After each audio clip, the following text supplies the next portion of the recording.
Hello everyone, welcome back to our channel physics with Mamta. हमने एक series शुरू की हुई है जिसमें हम 45 डेज़ में 45 टॉपिक्स को डिस्कस करेंगे। तो आज बहुत ही बेसिक टॉपिक हम डिस्कस कर रहे हैं, यूनिट एंड डायमेंशन। कि ये क्वेश्चन हर बार एस्टेट में पूछा जाता है। एक क्वेश्चन श्योर है कि डायमेंशनल फार्मूला से एक क्वेश्चन आपका आएगा ही आएगा। तो आपको कुछ इम्पॉर्टेंट डायमेंशनल फार्मूलाज पता होने चाहिए, और डायमेंशनल फार्मूला कैसे फाइंड आउट करते हैं वो हम डिस्कस करते हैं। तो यूनिट एंड डायमेंशन का बहुत रोल है, क्योंकि हमें यूनिट एंड डायमेंशन से ही पता चलता है कि किसी चीज़ को किस चीज़ में मेज़र करना है ना। तो हमारे पास मेन कितनी फंडामेंटल यूनिट्स होती हैं ये आपको पता होनी चाहिए, और कौन कौन सी होती है। आपके पास जो फंडामेंटल यूनिट्स हैं वो 7 होती है। कितनी होती है?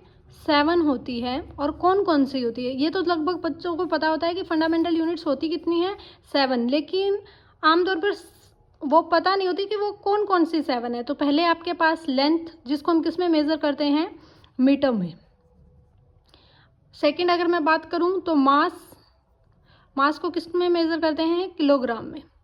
इसके बाद अगर मैं बात करूं टाइम को किस में मेज़र करते हैं, सेकंड में। इसके बाद आपके पास फंडामेंटल यूनिट्स में आता है इलेक्ट्रिक करंट, और करंट की यूनिट क्या होती है, एम्पियर। और एक इम्पॉर्टेंट पॉइंट करंट के बारे में ये पता होना चाहिए कि इलेक्ट्रिक करंट क्या है, एक स्केलर क्वांटिटी है, वेक्टर क्वांटिटी नहीं है। जबकि हम डिस्कस करते हैं कि इलेक्ट्रिक करंट कहाँ से कहाँ फ्लो करता है, पॉजिटिव टू नेगेटिव, मतलब एक डायरेक्शन होती है, लेकिन ये वेक्टर एडिशन लॉ को फॉलो नहीं करता है। इसकी वजह से इलेक्ट्रिक जो करंट होता है वो क्या होता है, स्केलर होता है, वेक्टर नहीं होता है, और इसकी यूनिट क्या होती है, एम्पियर। नेक्स्ट अगर मैं बात करूं टेम्परेचर की जो यूनिट होती है वो क्या होती है, केल्विन में हम मेज़र करते हैं। वैसे डिग्री सेल्सियस भी होती है, लेकिन फंडामेंटल जो यूनिट है MKS सिस्टम में, मास किलोग्राम सेकंड जो सिस्टम है, उसमें हम अगर बात करें तो टेम्परेचर की यूनिट क्या है, केल्विन। ठीक है। नेक्स्ट है हमारे पास अमाउंट ऑफ सबस्टांस। ये बिल्कुल टिप्स पे होनी चाहिए आपके कि कितनी फंडामेंटल यूनिट्स होती हैं, 7 होती है, और कौन कौन सी होती है। तो अमाउंट ऑफ सबस्टांस किस में मेज़र करते हैं, मोल में। नेक्स्ट होती है आपके पास लुमिनस इंटेंसिटी। इसकी जो यूनिट होती है वो होती है कैंडला।